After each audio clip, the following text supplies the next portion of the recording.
Okay, here's a tutorial on the Banshee Fireworks strat for AotCR easy with the early knockdown.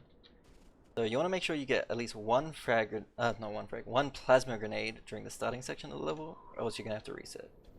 You also want to make sure you don't lose any health as you're doing bridge full, or else you're going to die. Come around the corner and do ghost flip like you usually would. I have a straightened setup.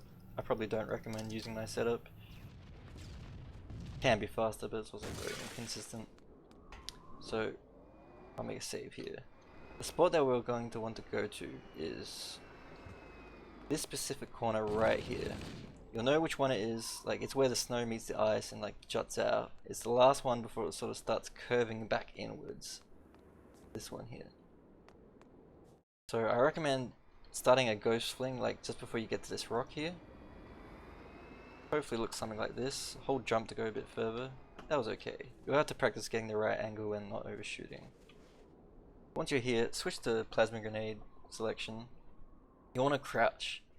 Now, this corner where it meets the ice, you want to like get that, like think of it like an arrow pointing directly to the left of your screen. So you look straight down and then turn to the left and right. It was like pointing straight to the side of your screen. The exact position that you stand isn't so important. The only thing you have to watch out for is you want to make sure that when you throw the plasma grenade while you're crouched, that it doesn't land on the ice. You want to make sure it lands on the snow. That's why I like to come just a little out to the side here. Okay, so you're crouched, you throw your plasma grenade, and then what you want to do, once your plasma grenade is thrown, you want to uncrouch, switch to frag, start holding like fire to shoot immediately, because you only use the pistol shots as timing cues. And then you want to turn up and aim around here. I'll go over the specific lineup in a sec. So it's the 5th shot of the pistol is what I'm going to use as my audio cue. It's frame perfect though, so you're going to have to practice this on your own. It's probably the hardest part of this trick. But you can get pretty consistent at it if you put in the time. It should look something like this. Yep, that was the correct timing. Let's see where that lands, just for fun. Ooh, not quite. Not quite gonna make it off. Alright, so the specific spot we need to aim at. Let's go over that. It's kind of tricky. It's the next hardest part of this trick, is knowing where to aim. And it's something you're kind of gonna have to play around with yourself. Like, I have a lineup for it, but you probably want to sort of just mess around with it and adjust it a bit till it works for you. So, like I said, you really want to make sure this is pointing to the left side of your screen here. Because if you're off, or if you're inconsistent in like it being straight to the left, it's gonna throw off your lineup here. But the lineup we're gonna use is this little edge here. I'm gonna take my pistol reticle and put it to the left of it, about halfway up. And from here I'm gonna adjust probably like a little bit to the right of that spot and maybe a bit down. And exactly how far down and how far right, you're gonna have to mess with that. You want to use debug camera save and then debug camera load, and fly your camera up to the spot of the Banshee platform so you can see where your frag's landing and adjust your lineup here accordingly in practice. As a general rule of thumb, aiming to the right is going to make the frag go further to the right, but aiming downwards is going to make it go farther on the platform, more towards the back of the platform away from you if you aim downwards. Just so you know. So let's see if I can get it good here. Sorry, my audio bugs out sometimes when I call load.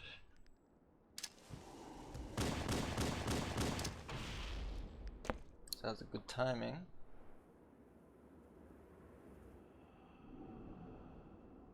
There's a land. Oh, yep. It was a little close there, but that's pretty good. Now, it won't always land upright. In this case, it's landed upside down. It's unfortunate. But it can sometimes land completely upright and you can just straight away get into it.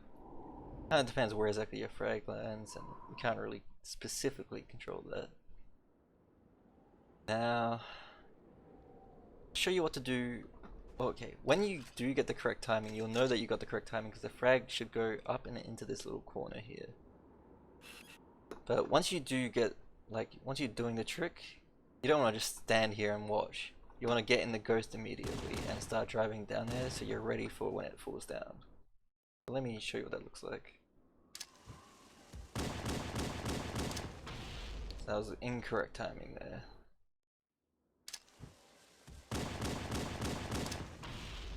Correct. Oh, is that the correct timing? That might have been the correct timing, but I think I aimed it way too far to the right. Let's see if that actually lands good or not. See, no. You need to be lefter and downer in the aim.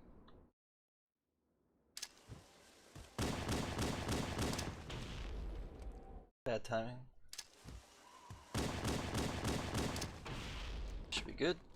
So you want to hop in the ghost that you flung out of, and come like drive down here. You don't have to be super optimal with this, as long as you get here roughly in time. Look up to see like, oh, did my frag land good or not? And you kind of want to use the mini map to make sure that you don't get crushed. Nice. And you're in. Like I said, sometimes it'll land upright, which is really lucky, but it's hard to get that lucky. Anyway, that's about all there is to it.